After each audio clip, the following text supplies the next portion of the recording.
I spent 50 years becoming a millionaire just to evict my 94-year-old mother from her own house. If you're new here, hit that subscribe button because revenge stories like this, they get insane.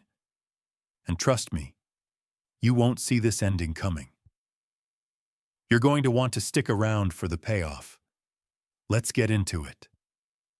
The sheriff stood next to me on the overgrown lawn, his breath fogging in the cold November air. "You sure about this, sir?" he asked. He looked at the small, frail woman standing on the porch.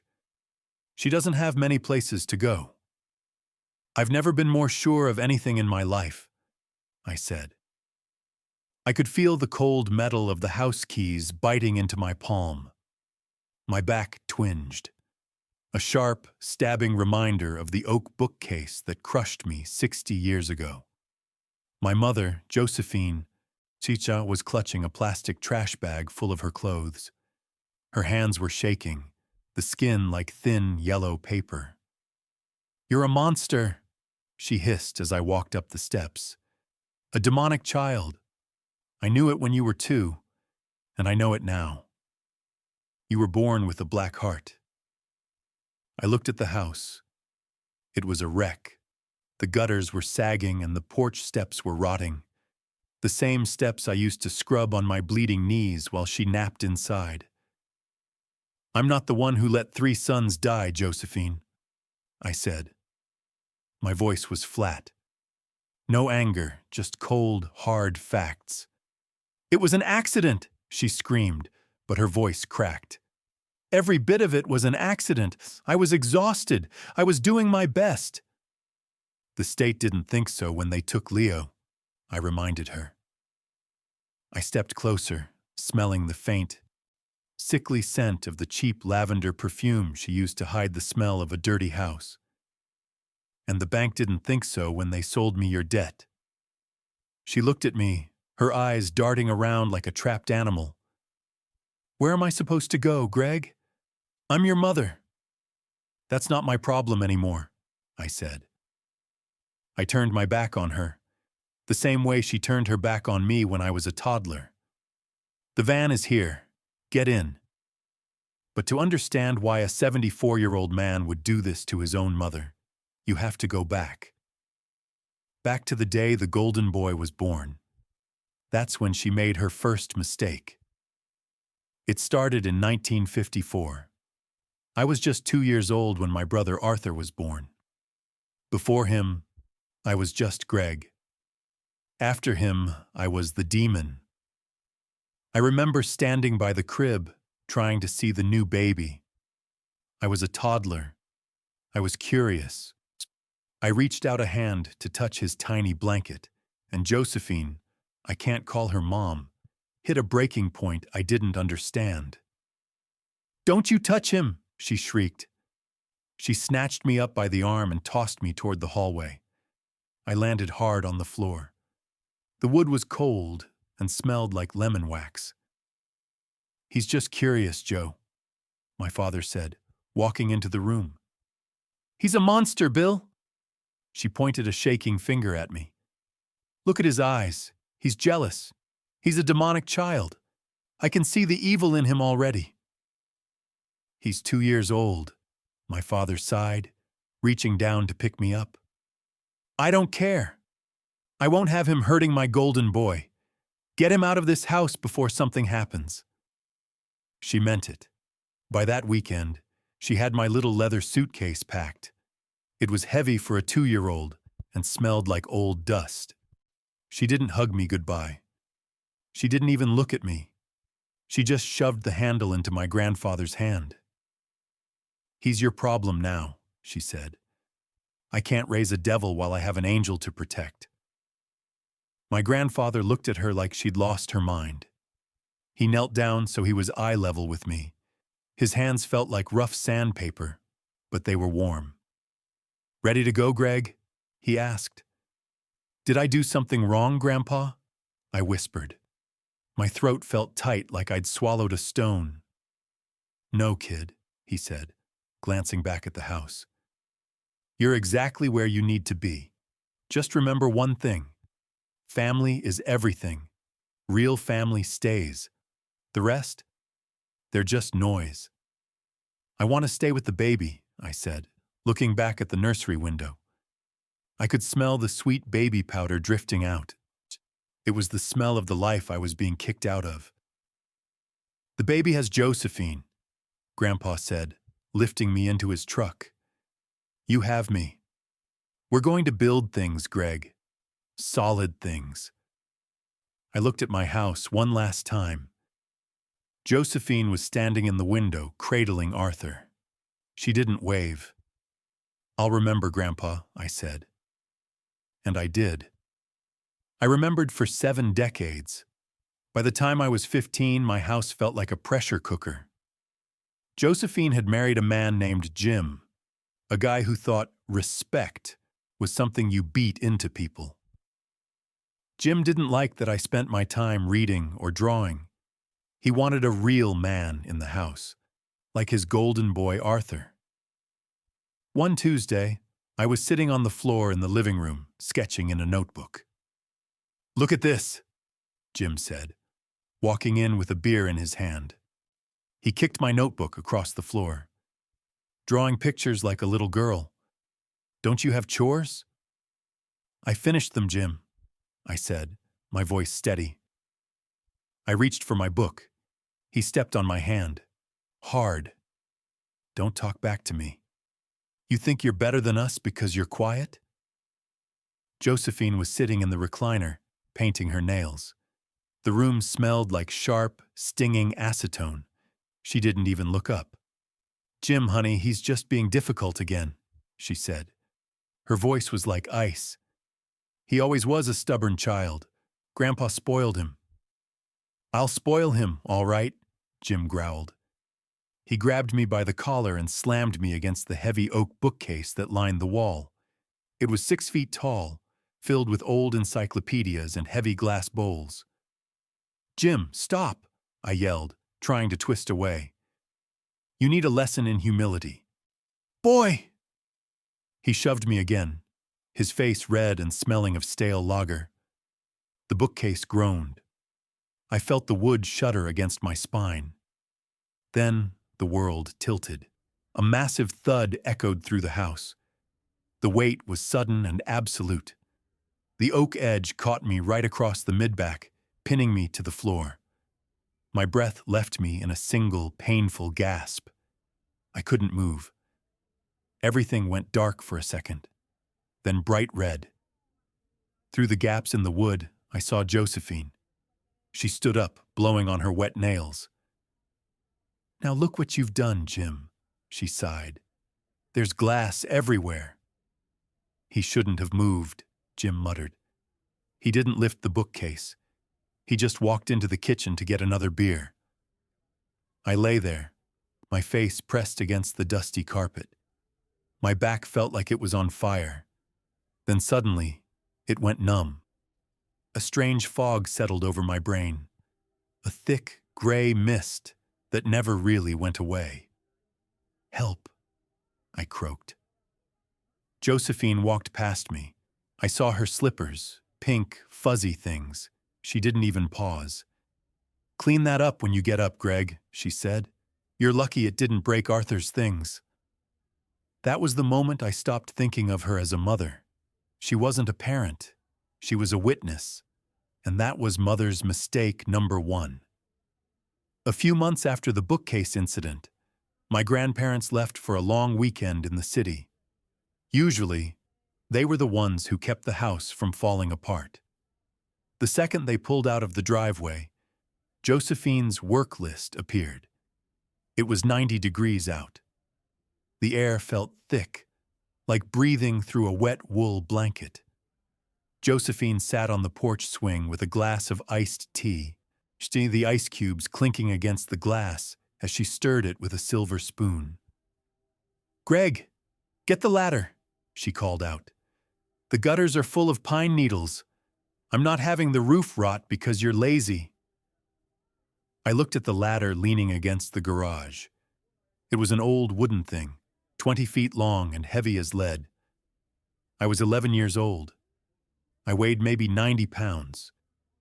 "That ladder is too heavy, Josephine," I said, wiping sweat from my forehead. My back gave a sharp, hot twinge. "And it's shaky. Grandpa says it needs a new brace." She didn't even look up from her magazine. "If you weren't so demonic, maybe you'd have the strength of a normal boy. Stop complaining and get up there. Arthur, you go help him." Arthur, the 13-year-old golden boy, followed me to the garage. But when we got to the ladder, he just stood there, arms crossed. "Mom said I'm just supposed to watch the bottom. My hands are too sensitive for that rough wood." "Sensitive?" I grunted, straining as I hoisted the wooden monster onto my shoulder. The splinters bit into my skin like tiny needles. "It's a ladder, Arthur, not a piano." I set it against the eaves. It groaned. I started to climb, my heart thumping against my ribs. By the time I reached the top, the world felt like it was swaying. I was 20 feet up, clutching a rusty trowel, digging out black, rotting muck that smelled like swamp water and decay. "Hurry up!" Josephine yelled from the porch. "The trees need trimming next." Jim left the saw on the bench. "I shouldn't be using a heavy saw," I yelled back, my voice trembling. "I'm not big enough to hold it steady." "You're big enough to talk back. So you're big enough to work," she snapped. "Do it now, or Jim will have another lesson for you when he gets home." I looked down at her. She looked so small from up there, so insignificant, but she held all the power. I spent the rest of the day wielding a heavy handsaw in the oak trees, my muscles screaming, while Arthur sat in the shade eating a popsicle. She didn't care if I fell. She didn't care if I lost a finger. To her, I was just a tool to be used until it broke. I didn't break that day, but I learned exactly how much my life was worth to her. Absolutely nothing. I was 16 when the world stopped. It was a Tuesday. I remember the smell of burnt beef stew hanging in the kitchen. I was sitting at the table, my head buried in a geometry textbook, trying to ignore the sound of the television in the next room. Jim was in the den, shouting at a game. Josephine was sprawled on the sofa, her eyes closed. "I'm exhausted," she'd said. "Greg, you and Arthur watch David." David was 4. He was a ball of energy, always chasing grasshoppers or trying to climb the porch railing. Arthur was 13, and like usual, he was distracted by a comic book. I looked up from my homework. The house was too quiet. The only sound was the low hum of the refrigerator. "Arthur," I said. "Where's David?" Arthur didn't even look up. "I don't know. Outside, I think." My stomach did a slow, sick flip. I stood up, my chair scraping loud against the linoleum. "Josephine, where's David?" She opened one eye, looking annoyed. "He's fine, Greg. Stop being dramatic. He was just here." "He's not here now," I said. My heart was starting to hammer against my ribs. My father was visiting that day, sitting in the kitchen fixing a broken toaster. In the sudden panic, he knocked a pot over. The stove was still hot. I heard him hiss in pain as his hand caught the burner, the smell of singed skin filling the air. "David!" he yelled, ignoring his hand. We burst through the screen door. The yard was empty. The grass was tall and damp from an afternoon rain. We checked the garage. We checked the old tool shed. We checked under the porch. Nothing. "The pond," I whispered. My voice felt like it was coming from a mile away. The pond was at the edge of the property, hidden by a line of weeping willows. Josephine started to run, her flip-flops thudding against the dirt. She was screaming his name now, that high, thin wail she only used when she knew she'd messed up. We reached the bank. The water was still, perfectly, terrifyingly still. Then I saw the bright red sleeve of his shirt. Jim dived in, splashing like a frantic dog. When he pulled him out, David looked like a wet rag doll. His skin was the color of a winter sky, pale blue and cold. Josephine collapsed on the mud. "Do something!" she shrieked. "Jim, do something!" They tried. The paramedics tried. But when we got to the hospital, the doctors just shook their heads. There was no brain activity. Too long under the water. Too long while she was relaxing on the sofa. That night, in a room that smelled like bleach and death, they pulled the plug. I watched the little line on the monitor go flat. I looked at Josephine. She was weeping into a tissue, telling the nurses how she only turned her back for a second. How she was a good mother. How it was an act of God. I knew better. It wasn't God. It was her. That was Mother's mistake number 2. The courtroom smelled like lemon oil and old paper. It was a cold, sterile place that didn't care about the fact that we'd just buried a 4-year-old. My father sat next to me, his hand still thick with white bandages from the stove burn. He looked older, tired. "I can't let them go back there, Judge," my father said. His voice was thick. "One boy is dead. My son is dead because she wasn't looking. Jim is violent. It's not safe." I looked over at Josephine. She was wearing a modest black dress and a string of pearls. She looked like the picture of a grieving, perfect mother. She held a damp tissue to her eyes, dabbing at them with practiced precision.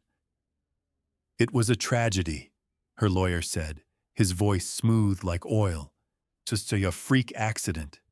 Every mother's nightmare. But taking her remaining children away? That would be the real crime here." I wanted to scream. I wanted to tell the judge about the oak bookcase. I wanted to tell him about the 20-foot ladders and the lessons Jim gave me in the den. But I was 16. In 1968, kids were meant to be seen, not heard. Then, my grandparents stood up. I loved them. They were the ones who raised me when I was 2. I thought for sure they'd save us.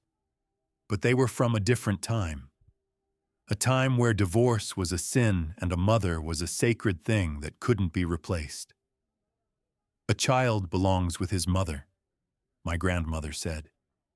She didn't look at me. She looked at the judge. "Jo is our daughter. She's grieving. She needs her boys now more than ever. We'll be there to help her." My grandfather nodded slowly. He looked at his boots.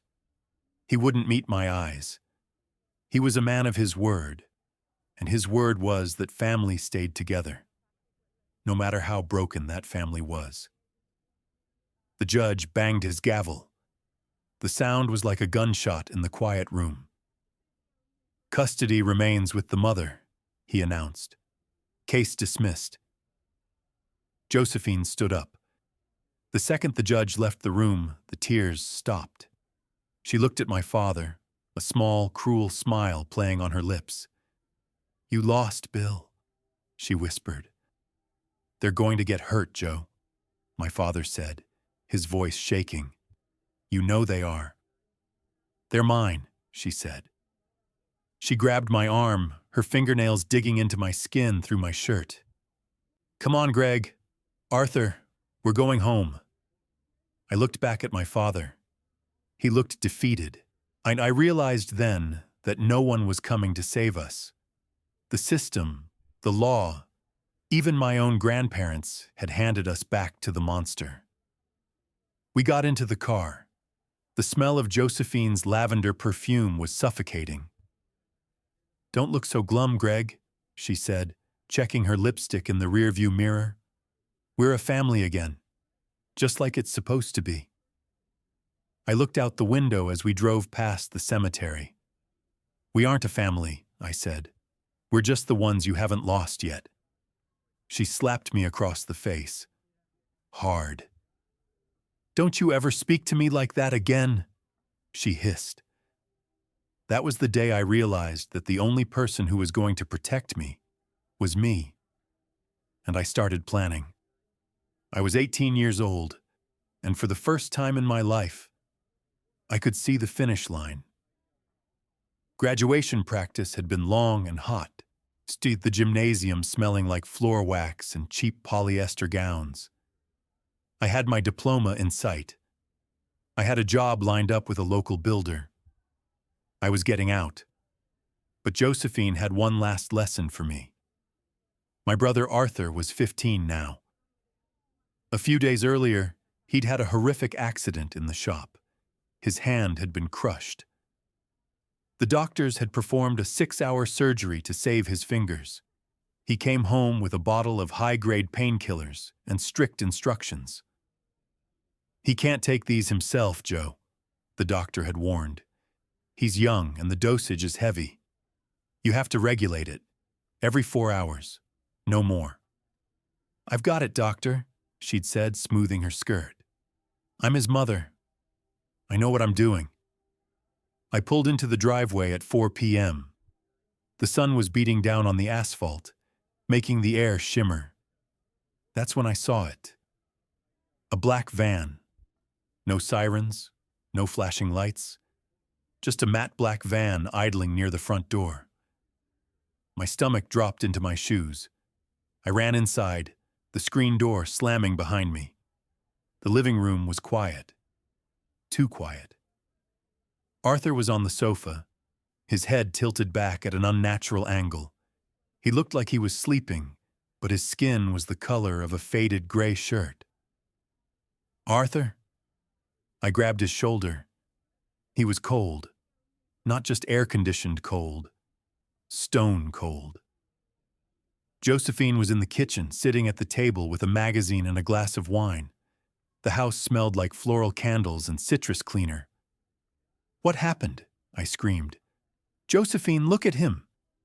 She didn't move. She just turned a page. He was complaining about the pain, Greg. I gave him his pills and told him to rest. I needed a minute to myself. I've been exhausted taking care of him. How many did you give him? I ran to the coffee table. The pill bottle was tipped over. It was empty. It had been full that morning. I don't know. A few. He wouldn't stop crying. She finally looked up, her eyes wide and glassy. I just wanted some peace and quiet. I deserve a break, don't I? The paramedics from the black van, the coroner's office, came in then. They didn't even use a stretcher. They used a bag. He's gone, son, one of them said, putting a hand on my arm. Respiratory failure. Likely an overdose. I looked at Josephine. She started to wail. Not for Arthur, but for herself. Why does this keep happening to me? I'm a good mother. I try so hard. That was the end. The state didn't buy her exhausted mother act this time. Within 48 hours, the house was crawling with social workers. They looked at the police reports from David's drowning. They looked at my medical records from the bookcase. They walked out of the house carrying 2-year-old Leo, my youngest brother. He was crying, reaching out his tiny hands for a family that didn't exist anymore. You can't take him, Josephine shrieked from the porch. He's mine.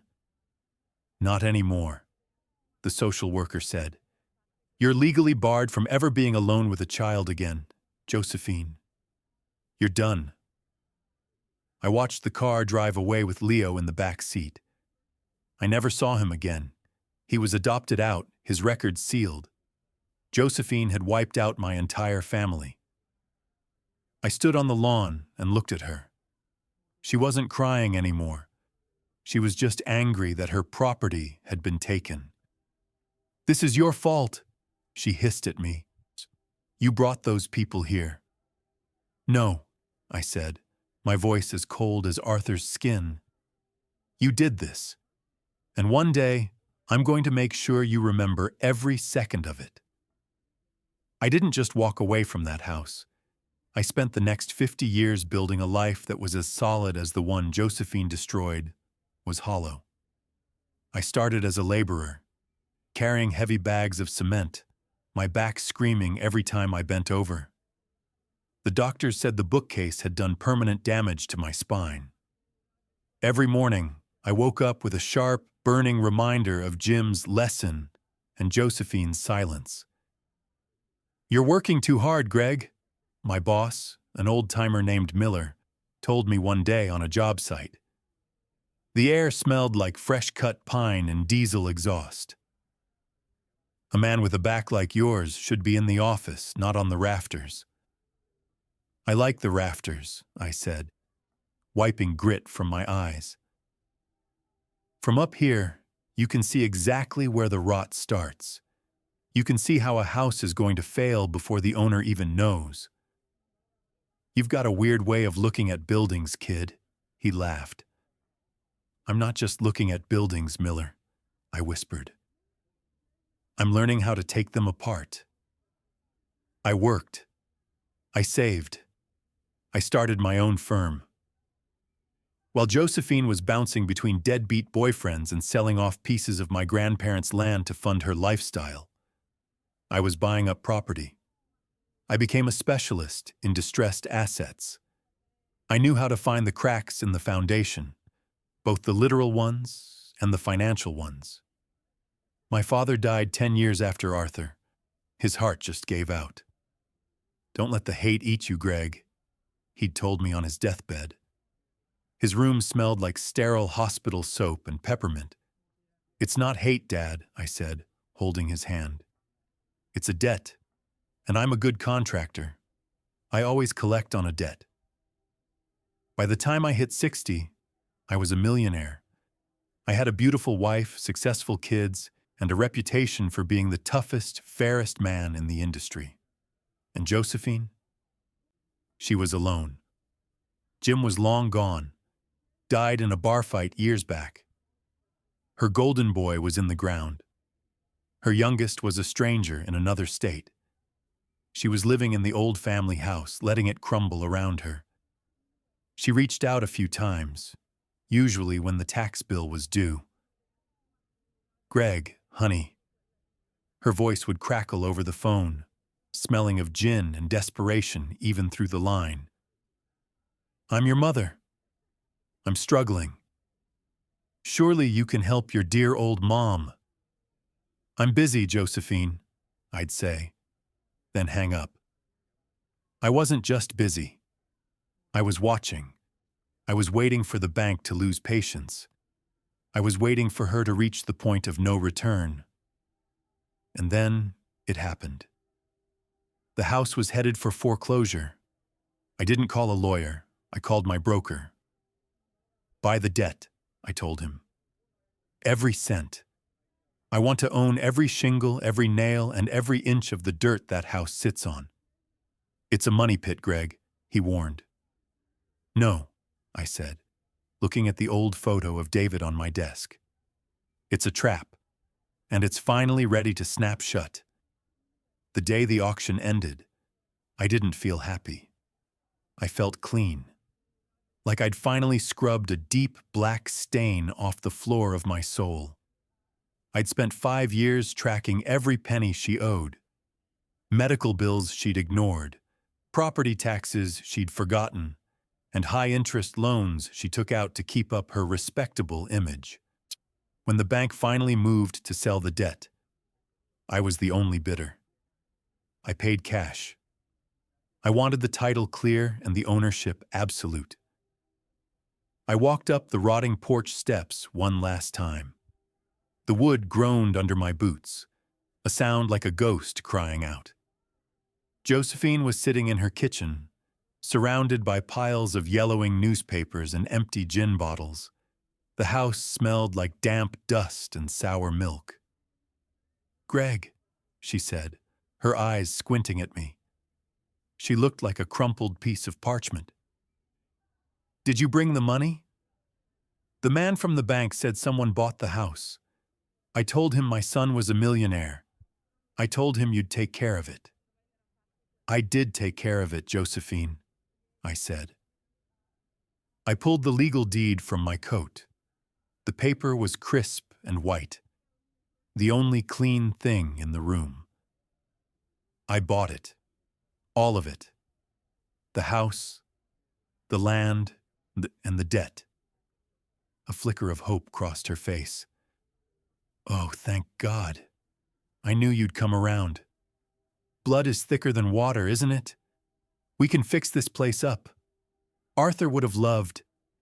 Don't say his name, I snapped. The air in the kitchen suddenly felt freezing. You don't get to use his name to save yourself. How dare you? She hissed, her old fire returning for a second. I am your mother. I gave you life. You gave me a crushed back, I said. I leaned over the table, my shadow falling over her. You gave David a watery grave. You gave Arthur a handful of pills that stopped his heart. And you gave Leo a life as an orphan. I stood up straight. The movers will be here in an hour. You have one suitcase, that's it. You can't do this. I'll tell everyone, she shrieked. I'll go to the church. I'll go to the paper. I'm a grieving mother. People love me.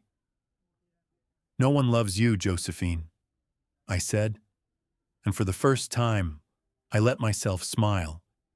It wasn't a kind smile. I've spent the last 3 years talking to the senior center. I talked to the local charity boards. I gave them copies of the police reports from 1966.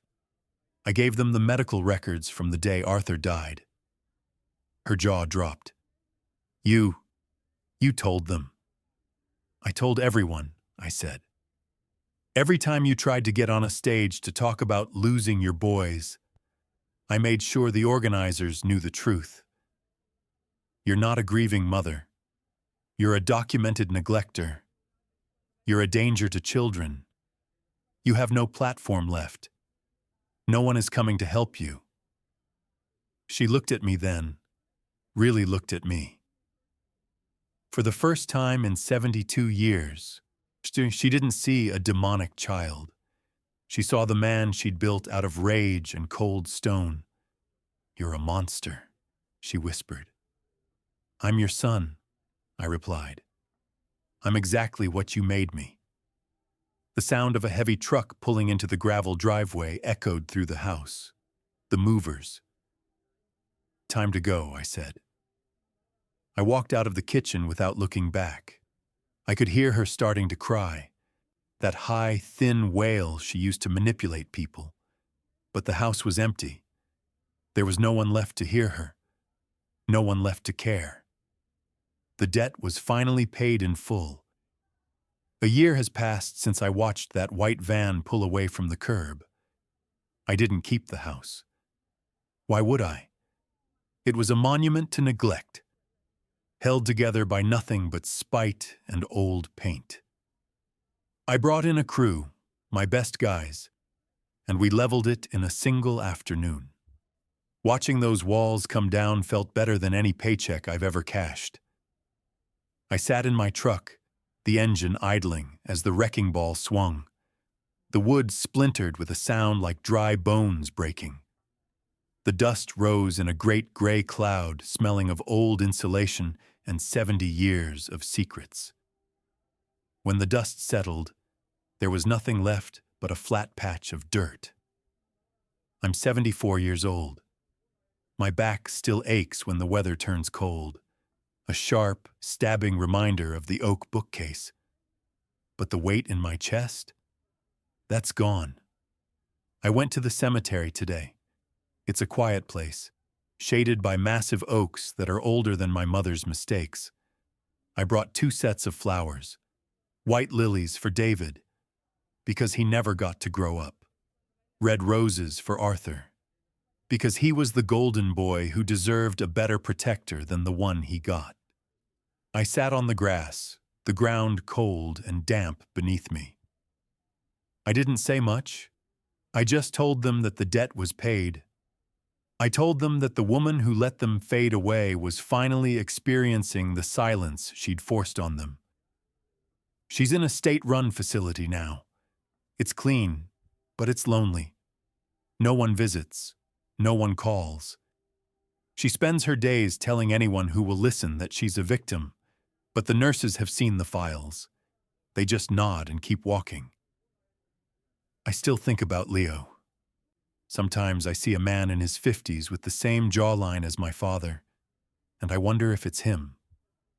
I hope he's out there somewhere, living a life that isn't haunted by the smell of lavender perfume and the sound of Josephine's voice. I hope he's happy. Looking back, I know some people would call me cruel. They'd say a son should honor his mother, no matter what. But those people didn't watch a 4-year-old be pulled from a pond. They didn't see a 15-year-old turn gray in the back of a black van. I'm a contractor. I know that if the foundation is rotten, you can't save the house. You have to tear it down and start over. I finally got my clean slate. And that's the whole story. Looking back, I'd do it all again. If you enjoyed this journey of justice and 72 years of patience, make sure you hit that subscribe button because I post stories like this every week. Let me know in the comments. Did I go too far? Or was this the justice Josephine deserved? I read every single one. Next video drops Friday. See you then.